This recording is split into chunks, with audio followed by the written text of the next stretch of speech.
Welcome. We're going to have a look at applying polyrhythms. I'll give a demonstration to start and then we'll unpack it and talk about it and see about how we might start applying it to this song and other songs in our playlist.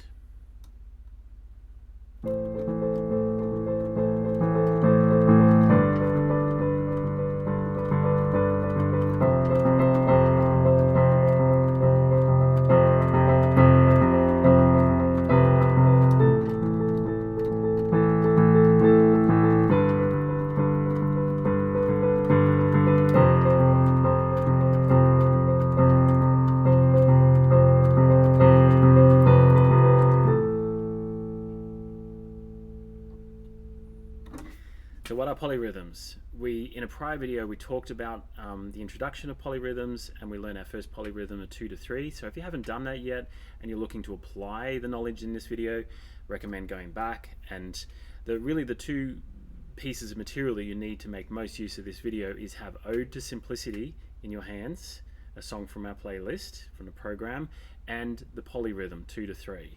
The polyrhythm conversation is all about poly meaning many, rhythm, many rhythms, and rhythms that are in disagreement with each other. So a 1 to 2 isn't really in disagreement. They're dividable by each other. A 1 to 3 or a 2 to 4, they're not polyrhythms really. But a 3 to 4 or a 4 to 5 or a 5 to 6 or a 2 to 3, there's a disagreement going on inside there. And so with that disagreement, we inject energy and flow and a really cool cyclic phenomena that occurs of dissonance and consonance and tension and resolution, and we can use it as a creative tool to spice up our musical works. So let me play Ode to Simplicity, the original from the program, the simple version, so you can see the basis of it.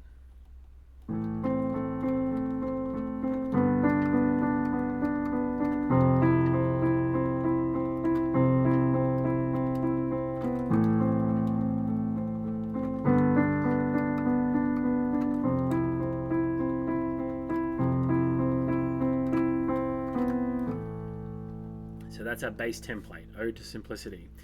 And the first polyrhythm that we're going to explore here is a 3 to 2 or a 2 to 3, 2 in my left hand and 3 in my right hand. I'll just lay that on the piano so you can see. I'm doing 2 in the left hand and 3 in my right hand. Together, right, left, right. Together, right, left, right.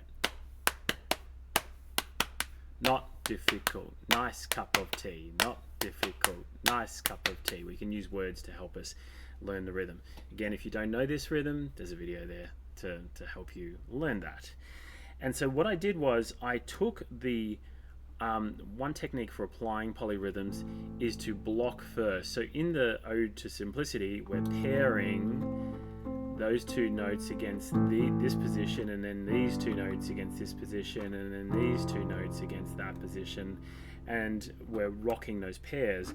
So what I'm going to do, the simplest way to really inject the polyrhythm is just to block those two shapes and then polyrhythm against each other. So together, right, left, right, together, right, left, right, together, right, left, right.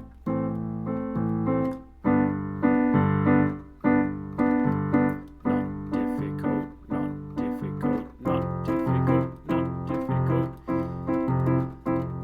So that was the first cycle, and then the second cycle at the end.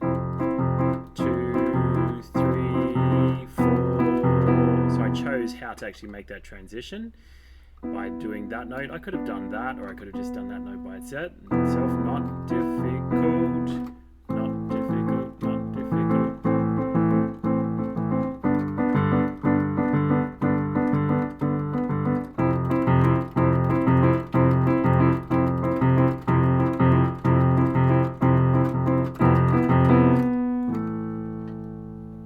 So that's kind of how I unlocked it, by blocking positions, finding blocks or chords, patterns that connect together. Rather than breaking up the melody, I just blocked it. And then I imported that polyrhythm into that position, 2 against 3. And to make it more interesting, I just put the right hand an octave higher.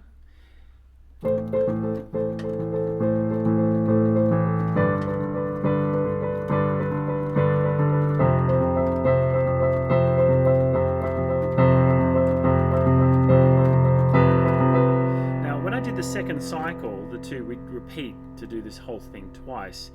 That gives us enough body as a song.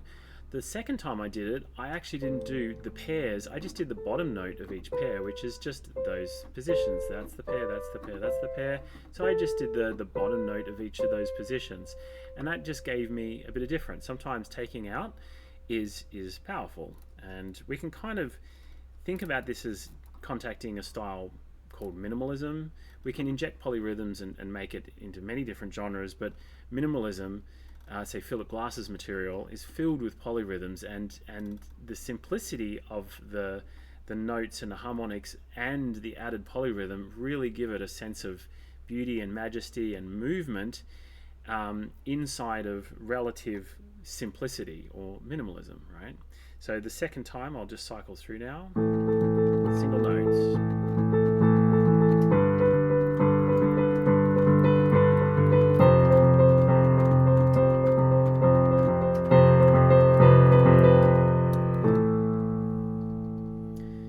So there you go.